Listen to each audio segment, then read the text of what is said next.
Assalamualaikum warahmatullahi wabarakatuh. Nama saya Anindya Putri Aprilia dari kelas 12 MIPA 8. Pada kesempatan kali ini saya akan menjelaskan mind map yang telah saya buat dan saya akan menjabarkannya satu persatu. Berbicara tentang mutasi, apa sih mutasi itu? Mutasi merupakan perubahan gen atau kromosom dari suatu individu yang bersifat menurun. Individu yang mengalami mutasi disebut mutan, dan penyebab terjadinya mutasi disebut mutagen.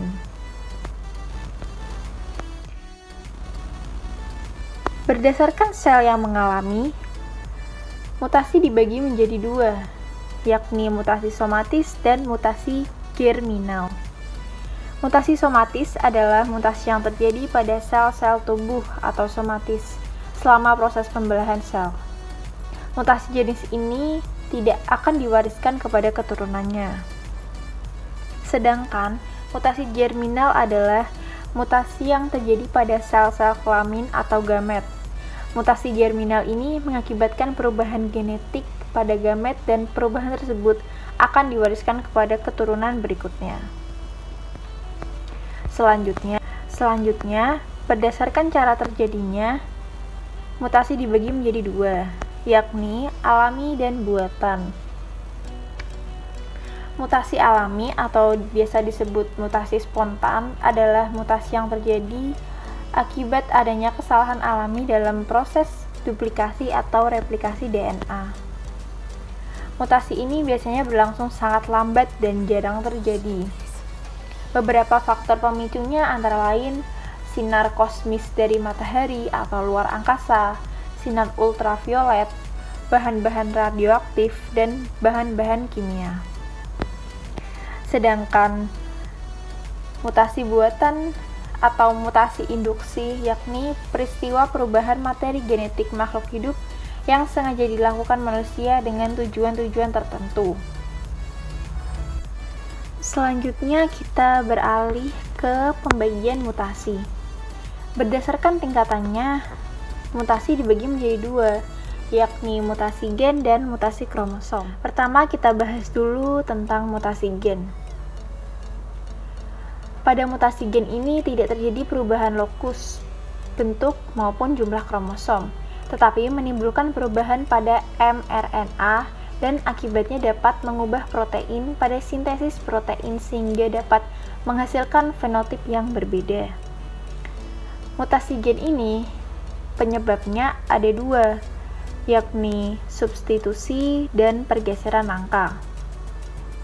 Substitusi juga dibagi menjadi dua lagi, yakni transisi dan transversi. Transisi yakni pergantian basa nitrogen yang sejenis, misalnya antar purin dan purin atau pirimidin dengan pirimidin. Untuk transversi sendiri yakni pergantian basa nitrogen yang tidak sejenis, misalnya pergantian basa nitrogen purin dengan pirimidin atau sebaliknya. Contohnya bisa dilihat itu yang warna pink itu disebut transisi dan transversi itu yang panahnya ungu. Yang kedua ada pergeseran rangka. Pergeseran rangka juga dibagi menjadi dua lagi, yakni ada adisi atau insersi dan delesi. Adisi sendiri artinya penambahan, peristiwa penambahan satu atau beberapa basa nitrogen. Delesi sendiri bisa diartikan dengan peristiwa pengurangan satu atau beberapa basa nitrogen. Delesi ini disebabkan oleh infeksi virus dan radiasi sinar radioaktif. Selanjutnya, kita bahas mengenai mutasi kromosom.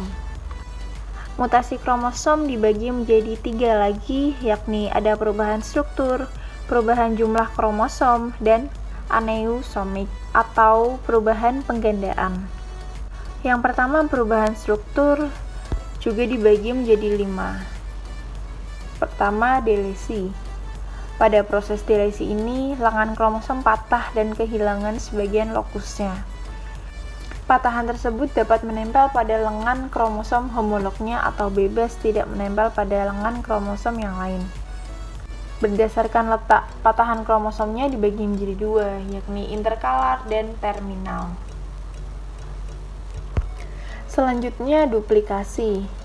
Duplikasi atau penambahan adalah terjadinya penambahan lokus dari patahan lengan kromosom homolognya. Duplikasi pada kromosom manusia dapat terjadi pada kromosom X yang disebut dengan Fragile X syndrome. Yang ketiga, translokasi. Translokasi adalah terjadinya pertukaran gen dari suatu kromosom ke kromosom lain yang bukan homolognya. Yang keempat, ada katenasi. Katenasi kromosom mengalami patah di dua tempat. Bagian patah ini lepas dan kromosom yang bersangkutan kemudian membulat, sehingga ujung-ujung kromosomnya akan saling berdekatan. Yang terakhir adalah inversi. Inversi sendiri yakni peristiwa perubahan urutan lokus gen terbalik atau berpindah akibat dari kromosom yang terpilih, sehingga menyebabkan terjadinya penyisipan gen-gen pada lokus dengan urutan yang berbeda dengan sebelumnya. Inversi juga dibagi menjadi dua, ada parasentris dan perisentris. Parasentris itu perubahan urutan gen yang terjadi pada satu lengan saja tanpa berpindah ke lengan yang lain melewati sentromer, sedangkan perisentris sendiri perubahan urutan gen yang terjadi antara kedua lengan yang melewati sentromer. Beralih ke perubahan jumlah kromosom. Perubahan jumlah kromosom dibagi menjadi dua, ada autoploidi dan allopolyploidi. Pertama kita bahas dulu apa sih perubahan set atau eploidi itu. Yang dimaksud di sini adalah perubahan pada jumlah N-nya. Artinya, suatu keadaan jumlah kromosom yang kurang atau lebih dari normal. Perubahan set kromosom ini dapat diusahakan melalui penghabatan pemisahan kromosom dengan cara induksi kolkisin dan dekapitasi. Euploidi dibagi menjadi dua ya tadi. Ada pertama autoploidi. Autoploidi adalah genom atau N yang mengganda sendiri karena terjadi gangguan saat meiosis. Sedangkan allopolyploidi yaitu genom mengganda karena terjadi perkawinan antar spesies yang berbeda kromosomnya. Selanjutnya kita membahas tentang aneusomik atau perubahan penggandaan. Yang pertama tentang anafase lag. Apa sih anafase lag itu? Anafase lag yaitu tidak melekatnya kromatid pada gelondong pada saat anafase meiosis 1. Yang kedua kita bahas tentang non-disjungsi. Non-disjungsi itu bisa dikatakan gagal berpisahnya kromosom homolog pada waktu anafase dari meiosis.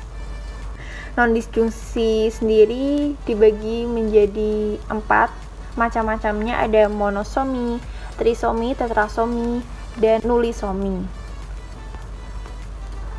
Monosomi berarti salah satu kromosomnya hanya satu. Trisomi salah satu kromosomnya ada 3. Tetrasomi salah satu kromosomnya ada 4. Dan nulisomi ada 2 macam kromosom yang hanya satu. Nah, aneusomik ini mengakibatkan kelainan-kelainan pada manusia.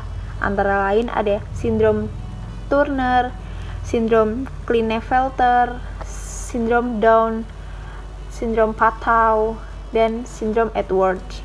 Sindrom Turner yakni mengalami pengurangan kromosom Y sehingga mempunyai karyotipe 2AA plus XO. Orang yang mengalami sindrom Turner ini biasanya berkelamin wanita, tetapi ovarium tidak tumbuh.